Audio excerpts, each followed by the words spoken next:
Which war did you serve? What's that? What war did you serve in? Oh, sir, Korean War. Perfect. Okay. And your branch of service was? The Army. Okay. And when you got out of the Army, what was your highest rank? PFC. So,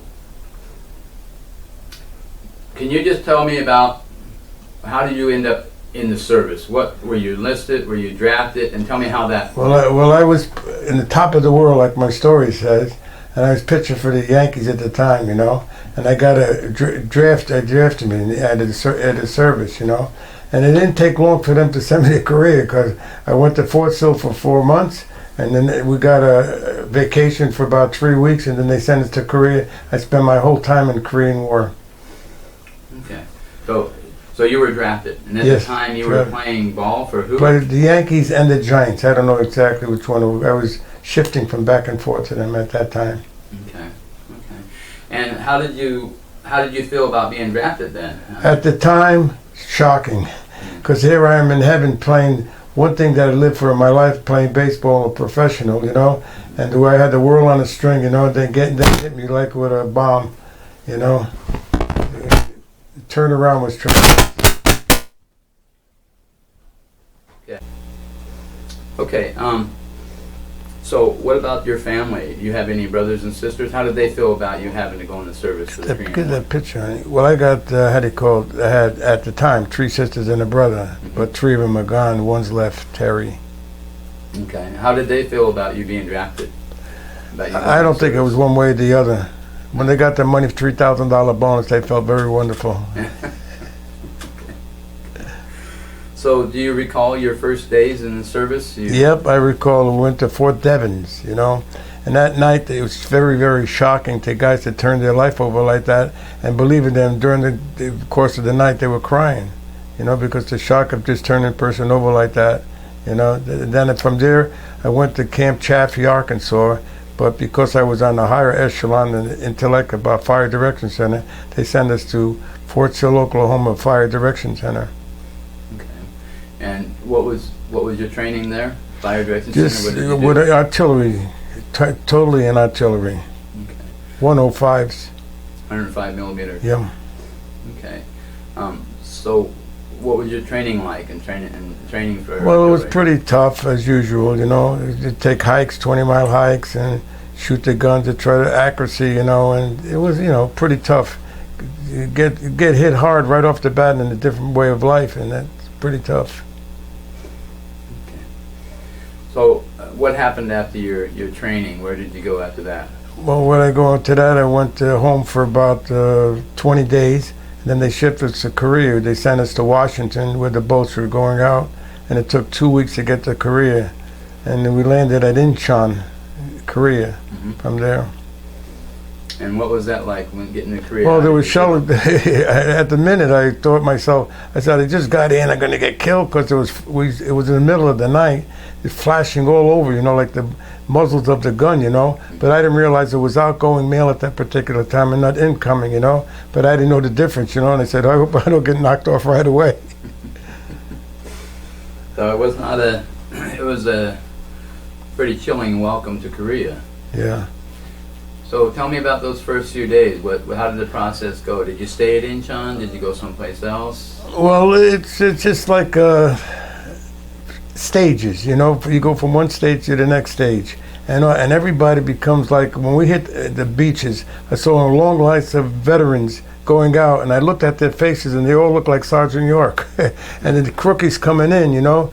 And the first thing you think about is that, am I going to make that line going out? You know, but you don't know. And everything is like up in the air when you're in a war, you know, very hard, very hard.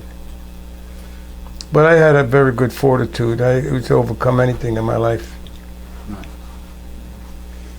So where did you go from Incheon? Incheon, we went up to the lines, different lines. From there, I was in the war for the rest of the war till it ended July 27, 1953. Okay. And can you tell me what were some of the events that happened during that time? What was your day-to-day job up there? Well, mine was on the guns. You have different, you have about 5 guys on the guns, and they change off each other, you know, elevation, azimuth, and crew chief and stuff like that, you know. but we always had a lot of shells coming in after us. But the only good thing about that was you were able to tell who was shooting it, because if the enemy shot their shells, the sound was different, and you had 3 seconds to get under cover because the shell would get there later than the sound. The sound was in front of the shell all the time, you know. And there was constant pressure, you know. It's like we're in the room over here, and they're going to shell us sometime, and you know, like that. But I could say before God, I was not afraid of anything. Nothing bothered me. Okay. So your main job was to man the artillery tube, the 155. Did you have any instances where you were caught in a one-on-one battle or in direct well, battle? There's a lot of different type of battles. Like we were in a bunker one time. Every day was a battle. Like General Patton said, he said the medal system is ridiculous. He said everybody's a hero during the course of a war, and they just happened to give it out to certain persons. You know what I mean? Like I was in a bunker one time, and the CO, we had a 3/4-ton truck way up in the mountain, about 600 feet away, but we needed a truck real bad. So he was looking for volunteers in the bunker. There was about 5 guys, and I didn't say nothing, but he was next to me, goes, "Russo, what about you?" Okay. So I had to leave the bunker, crawl along the pits, like the trenches, to get up there, get on the truck, and drive the truck back into the parapet. So we all did things that were like, you know, and the biggest thing about me is that the company commander came up one day and said, "Tom, we have a problem. The men need clean clothes. What can you do?" I said, "You're a miracle worker," he told me, you know, because I was always doing everything. So what I did, I went down the river, and noticed the river under fire, and it was 30 to 40 below zero. I cut a hole in the ground and got 2 50-gallon drums and cut them in half and put them over the pit and built fires. I went out in the middle of the river, cut a hole in the ice to get the water so I could put it into the tubs there to clean the clothes, and I took care of the men. There was about like 30 or 40 men, and I was right under fire all the time. Just to clean clothes. Yeah, because when I got done with it, again, he got going, and the commander said, "You are a miracle worker, Russo," you know, because I got a tremendous tenacity to overcome anything, you know. It's cold in here.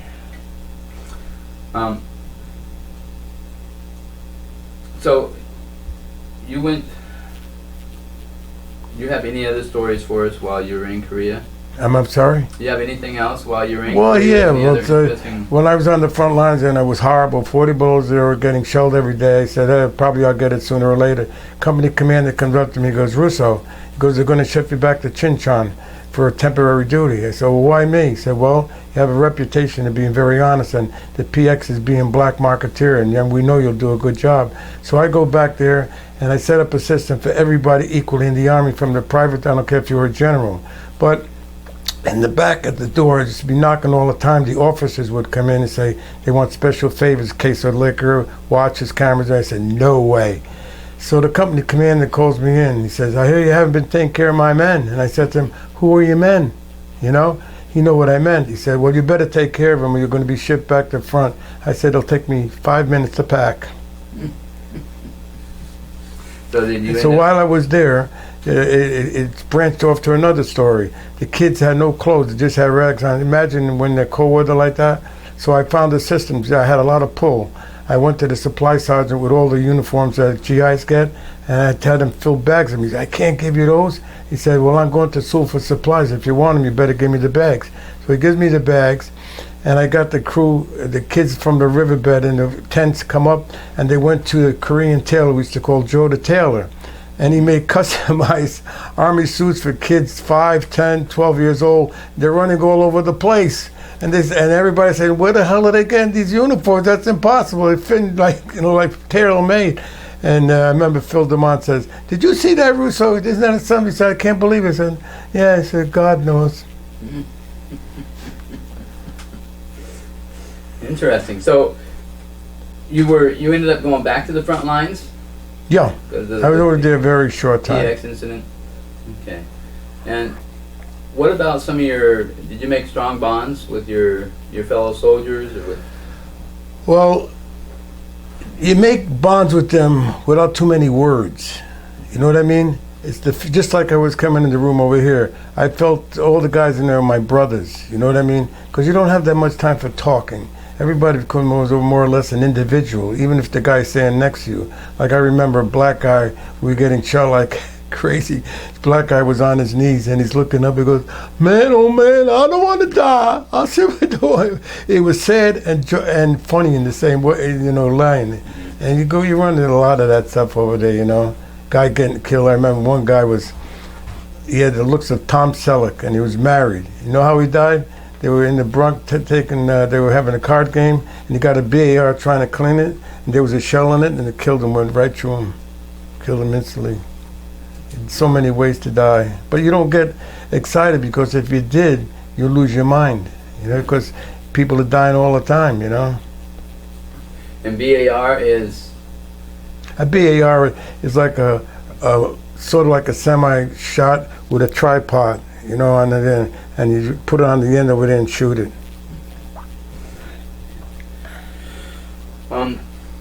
How was your relationship with the officers? With the officers? Your officers. Yeah. Well, you find out one thing in this war.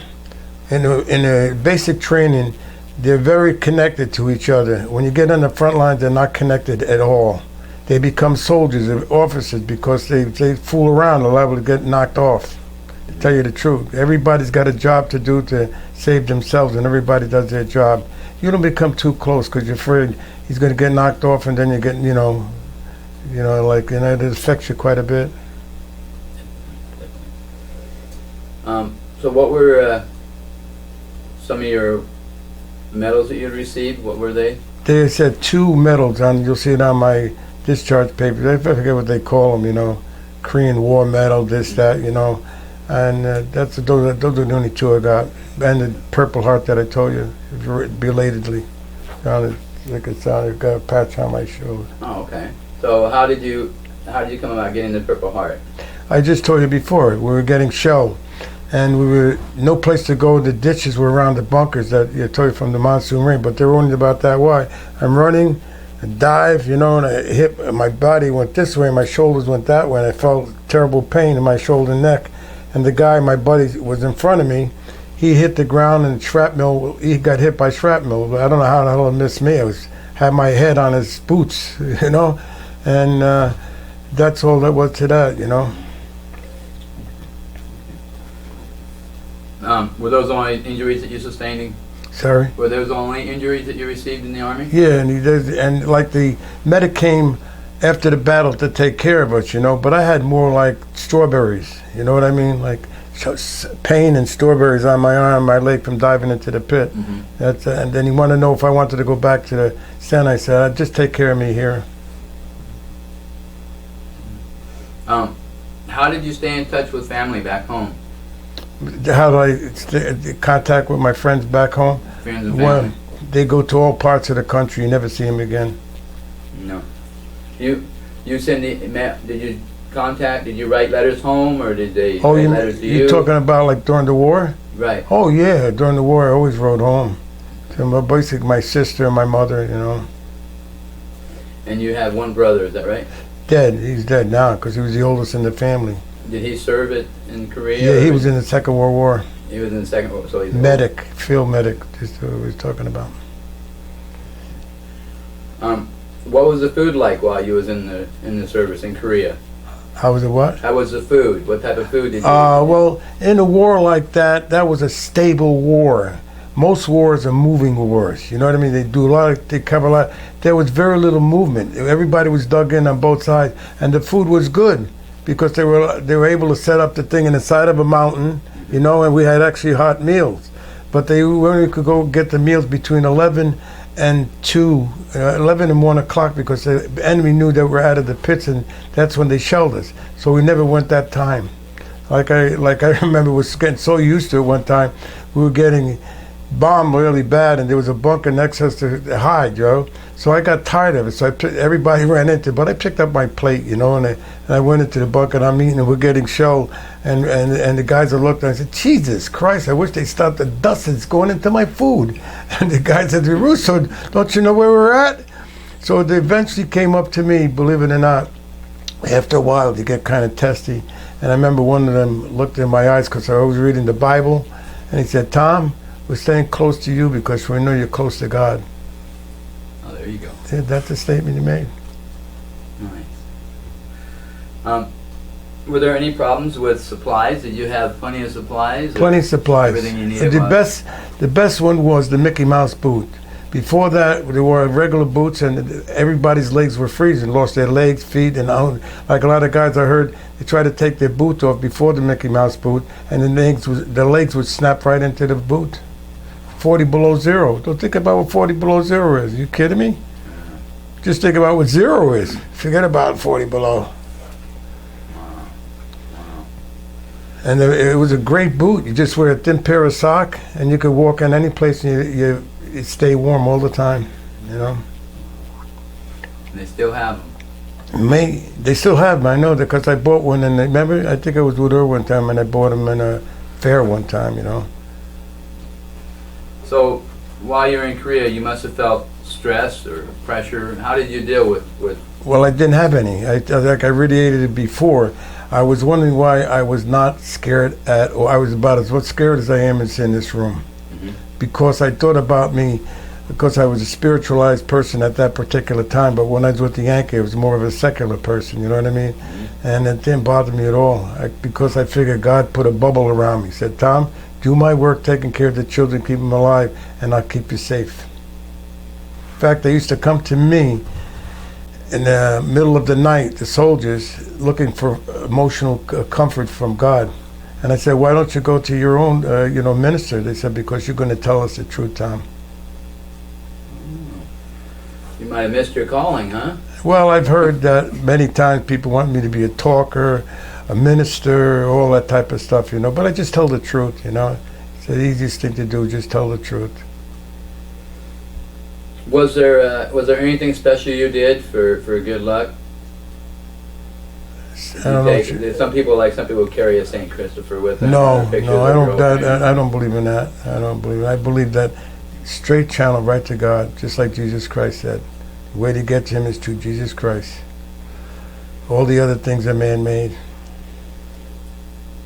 Well, while you were in Korea, there was a lot of stress, a lot of rough times. How did you entertain yourselves, or how did the soldiers entertain themselves? How to entertain myself? By taking care of everybody around me. Just like I told you about the story with like one time when I was running the PX at the time when I was back there, a directive came from the Corps that we got to get rid of all the houseboys because the South Koreans and North Koreans are the same people, So they knocking on the door, and my buddy would say, "Tom, I can't give up my houseboys. Hide them in the house." I had a Quonset hut. I put them in the back there, right? So another knock. Before I know it, I got about 7, 8 kids in the back there sitting between the boxes to hide, right? So we left them there for quite a while, and little by little we let them out. These are Korean kids? Yeah, Korean kids, all Korean. And what? Did you see any USO shows while you were there? Yes, Walter Pidgeon and Debbie Reynolds came there. Really? And you got to see them? Yeah. Tell me about that. Well, there's nothing. They put you on trucks. They take you back to the rear. You see them for about an hour and go back to the front. That's all. They were worried more about taking the trucks with bats. Take them in the back, like a long ways. They could take showers and clean up. Because that's what I said, Operation Clean Clothes is what I was operating there, Yeah. And I did that 30, 40 below zero. In fact, when I made a fist like that, the skin would break open, the blood would hit it, and freeze at the moment, right on the moment. Because I had my hands in that stuff all the time, Yeah. And then I had to put it in miticide, a barrel of miticide is supposed to keep you from getting the Ebola disease. That was there. Hemorrhagic fever is same as Ebola. You catch it, you die. Mm-hmm. There's no cure. What is it? Ebola? Yeah, it's like Ebola. It's an incurable disease. They call it the hemorrhagic fever. Oh, okay. So your fever just keeps going up, and that's it. Wow. So I was handling all that stuff all the time while I was, I could have caught it pretty easy, but I never thought about that. I was fearless. I really was. I didn't show fearless, but within myself. You know what I mean? I was very calm and everything. Like a shell could land from here right in the tree over there. Didn't think nothing of it, I said, when my time comes, I used to tell the guys, "Why are you afraid? If you're the last guy that's going to know about it if you die, you dummy."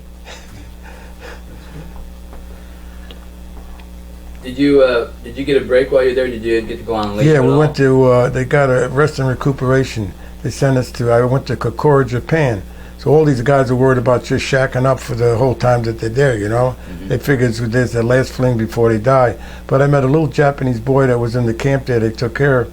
I got him and I adopted him for 5 days, and he took me all over Kokura, showing me places where I could buy stuff that I needed for my children back to the Korea. You know, and we did that every day with him. You know. He showed me all the stores. And I had 2 big duffel bags, you know, put on. Because there were 2 transports that left Korea for Kokura. One didn't make it. They went down and killed everybody. And I was the second one that made it, you know. What the other one came under attack? No, it had nothing to do with being attacked. Because we had full control of the air. Nobody bothered us. In fact, one time I was in a foxhole and I see this jet coming right towards me. And I didn't know whether it was, I knew it had to be American. He came all across me, and I could see the sun shining underneath, you know. But he only went a little ways, and he dropped a napalm bomb. Shook the whole ground. I said, what the hell? There's nobody over there. Then I saw the Stars and Stripes like a couple of weeks later. He made a mistake with the markers. They dropped it on our own men. But he only killed 3 guys, only. But I said he killed 3. And the funny part about that, Phil DeMonte was my assistant at PX, was one of the guys that didn't get killed. Really? Yes, it's amazing. Wow. Could have been much worse, huh? Definitely. The biggest, biggest decision I had to make, they put us on the outer perimeter, sacrificing yourself if we get charged by the enemy, because you're just warning the main body that they're attacking. And I had a dilemma because I said I'd be turning spiritual towards God, and I had a 50-gallon machine gun for me in 6 days. And I kept telling God, I said, God, what am I going to do if they start charging? Am I going to mow them down with a machine gun? Or do I go to the right, climb on the cross with Christ and say, forgive them, Father, for they don't know what they do? You didn't have no, to... we didn't get attacked. You didn't have to find out the answer to that. I didn't have to find out the answer. What was it that you needed to get? You said you had a young boy when you were in... Oh, clothes. There's no stores in Korea. Seoul is like New York City. It was a pancake when I was there. There wasn't even a building standing. It was just flat completely. The whole country, you had nothing. Sigmund Reed, the president of the company, made $35 a month pay. That's how it was, you know. Wow. Do you recall any particularly humorous or unusual events? Well, the one I told you about, the black guy, I mean, it looks sad, and I know, you know. Well, I told you about the baseball. The war ended, right? So they're trying to find out something to do. So they start a baseball tournament, and the winner would go to Japan and play for the Far Eastern Championship. So we went out up to the finals, and when I went to bed that night, I said, wait a while. What am I going to do? I can't pitch. If I pitch, they're going to send me to Japan, and I'm going to leave my kids. So it was a big emotional dilemma. So I went to the coach. I said, I can't pitch. He said, oh, you're going to pitch whether you like it or not, you know. So we going to the ballpark that day, and all the Class A guys are going, the artillery and the army. They had blue and red scarves. There's 10,000 soldiers there. General Ginda's coming out of the air, throw out the first ball, and everybody's excited what's going to happen, you know. So I go out to the mound, and I'm looking in there. I look at my kids on the bench. It says, I want to be fair to the guys, and I want to be fair to, but then God said to me, wait a while, your life is more important than any event. That's just glory, you know. So I'm throwing the ball to the plate, and the ball is not going up there very fast, you know. The catcher comes out, he goes, you got a sore arm? I said, another sore arm. He said, I can't pitch. Why not? Well, you wouldn't understand, you know. So after about 3 or 4 innings, they took me out. We were losing, and I'm sitting on the bench with 3 of my houseboys, right, you know, and we're rooting for us to lose. Rooting for please. He was saying, if we got a rally, please don't go. And then they were so happy, they jumped on my shoulder, one of them, and we went back to the bunt and went back to the tents at the riverbed. So if you would have won, how long would you be gone? I don't know. Depends upon how long the tournament answered. I wouldn't have won anyhow. So without you, what would happen to the boys? What happened to them? Well, I was the only one taking care of them. So what could happen? I spend, for 13 months, I got my regular pay and combat pay. Literally spend every single penny that I got getting food and clothes to keep them alive.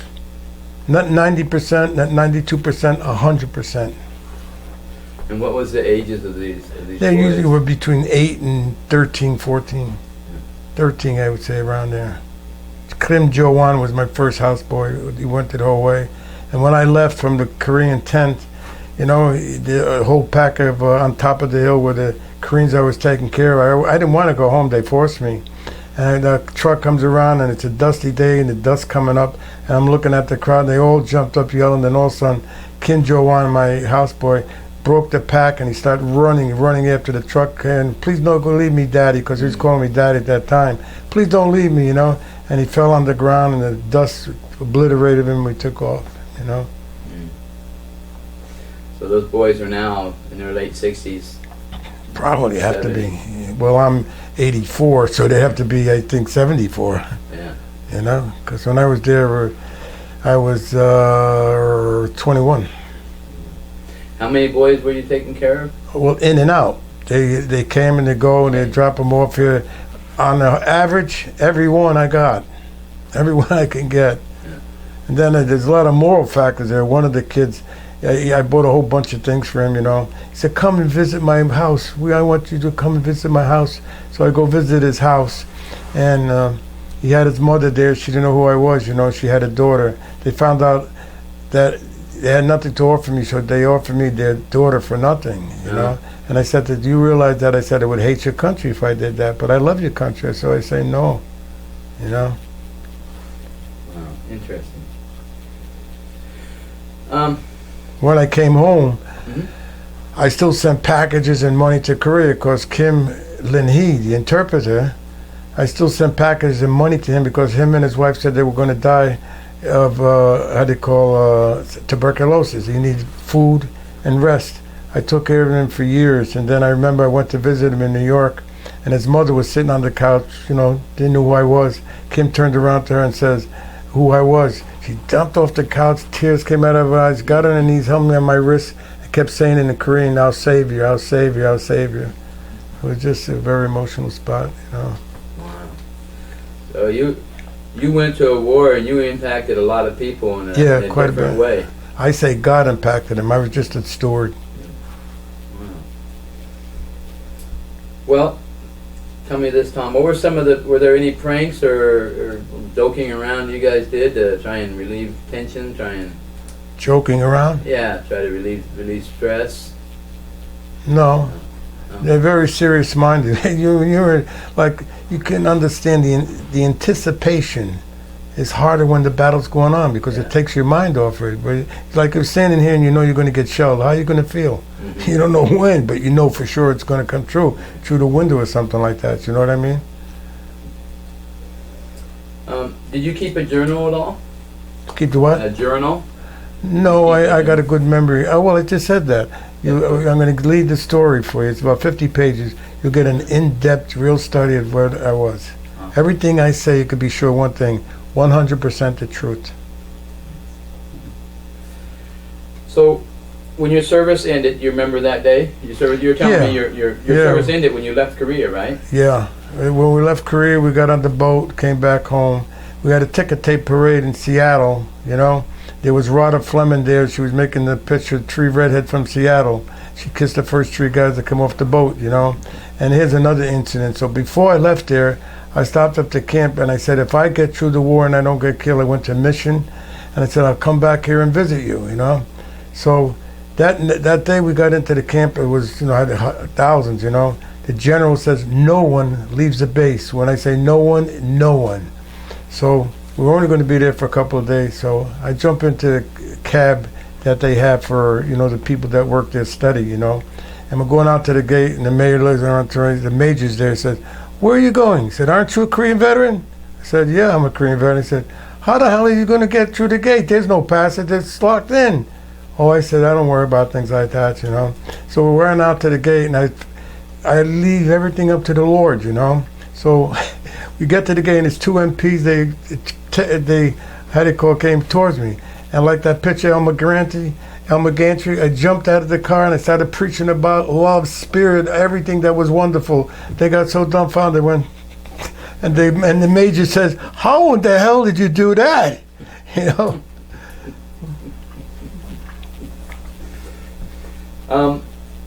What? So you went from Seattle. You came back to. We got on everybody was wondering how to get back. It wasn't that easy. No. You had to get plane, and all. I remember the plane we got on was Gloria. You remember Gloria Swanson, right? She was on the plane there when we got in. She was very, like acting, and that's what I remember coming home. I came home and same old thing. Yeah. Then I got, like I says, to go to spring training. At that time I was with the Giants. So I go down there and I'm thinking about this. I said, look, Lord, I said, make me a big star, because I was highly rated, because I had 6 major league clubs that wanted me, I said, let me make a lot of money, send it there, and what we'll do, we'll build orphans all over Korea and take care of all the kids there. I keep sending the money to Kim Lin-hee, the one I told you about, the tuberculosis. And in fact, you'll see a picture of her on the thing over there. And I said, just give me the power, but it wasn't to be. Where I hurt my shoulder, I was locked up after 2 innings, pitching. Then all of a sudden, it just got tight. I couldn't pitch anymore, so I had to give that up. Wow. So, where did you go? What did you do after baseball? Well, general contractor, more or less. Everything that you could possibly imagine. That's what I was doing. Where were you at? What town, state and city? Where was I at? Milford, Connecticut. In Milford, Connecticut. Yeah, I've been there since 1940. Okay. So general contractor. Did you go to school or anything? No, just did it. I pick up things very easily,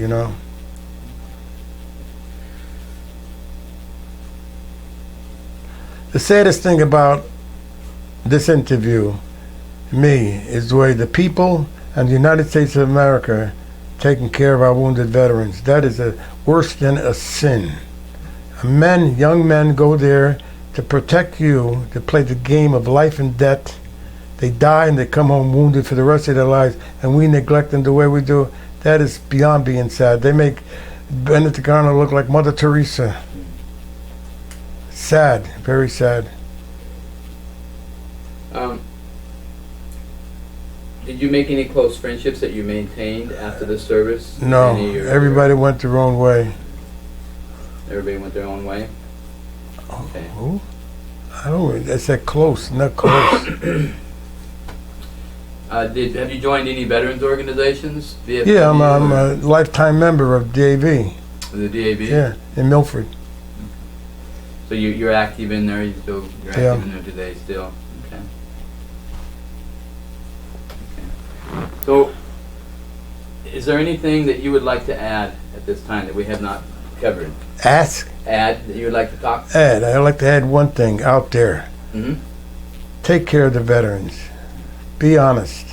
Be godly. Be kindly. I said, they need your help. Forget about wounded warriors. I said, that's a lot of baloney. It only shows you how the government is not treating the veterans, because if they did, you wouldn't need a wounded warrior charity. And just take care of them. They did their best for you. Do your best for them.